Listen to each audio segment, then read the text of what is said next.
America सहित पूरी दुनिया में कोरोना वायरस ने एक बार फिर रफ्तार पकड़ ली है, जिस कारण सरकारों को फिर से लॉकडाउन जैसे कठोर फैसले लेने पड़ रहे हैं।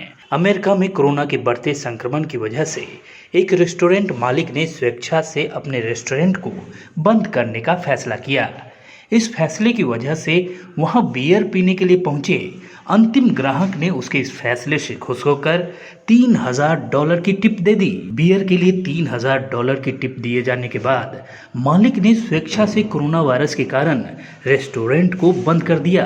रेस्टोरेंट नाइट डाउन के मालिक ब्रेंडन रिंग ने फेसबुक के जरिए इसकी जानकारी देते हुए बताया, एक व्यक्ति ने रेस्टोरेंट में आकर बियर का आदेश दिया और बियर पीने के बाद जब बिल चुकाने आया तो उसने पहले बियर की कीमत $60 चुकाया।